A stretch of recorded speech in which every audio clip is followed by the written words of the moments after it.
বন্ধুরা, জাতীয় পর্যায়ের স্কাউটিং বিষয়ক কর্মকাণ্ডের খবরাখবর নিয়ে আমাদের নিয়মিত আয়োজন স্কাউট সংবাদ।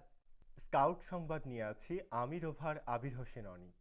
12 থেকে 14 জানুয়ারি অনুষ্ঠিত হয়ে গেল গাজীপুরের মৌচাকে জাতীয় স্কাউট প্রশিক্ষণ কেন্দ্রে জাতীয় পর্যায়ের প্রেসিডেন্ট স্কাউট ও প্রেসিডেন্ট রোভার স্কাউট অ্যাওয়ার্ড প্রার্থীদের মূল্যায়ন ক্যাম্প।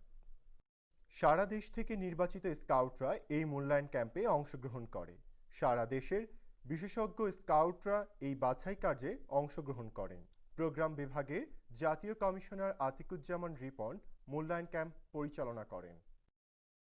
19 থেকে 21 জানুয়ারি অনুষ্ঠিত হয়ে গেল সংবাদ ও অনুষ্ঠান উপস্থাপনা কোর্স। বাংলাদেশ স্কাউটসের জাতীয় সদর দপ্তর শামস হলে উদ্বোধনী অনুষ্ঠানে উপস্থিত ছিলেন বাংলাদেশ স্কাউটসের কোষাধ্যক্ষ মোহাম্মদ শাহ কামাল ও জাতীয় উপকমিশনার মোহাম্মদ মঈনউদ্দিন মিয়া। বাংলাদেশ স্কাউটসের মিডিয়া অ্যান্ড পাবলিকেশন বিভাগের আয়োজনে 3 দিনব্যাপী অনুষ্ঠানে 40 জন রোভার অংশগ্রহণ করে। 21 জানুয়ারি কোর্সে অংশগ্রহণকারীদের মধ্য থেকে অগ্রদূত অনুষ্ঠানের উপস্থাপক বাছাই করা হয়। বাছাই কাজে অংশগ্রহণ করেন বাংলাদেশ টেলিভিশনের অবসরপ্রাপ্ত জেনারেল ম্যানেজার নাসির মাহমুদ ও বাংলাদেশ টেলিভিশনের বার্তা সম্পাদক জাহিদুল ইসলাম। স্কাউট সংবাদ আজ এ পর্যন্তই।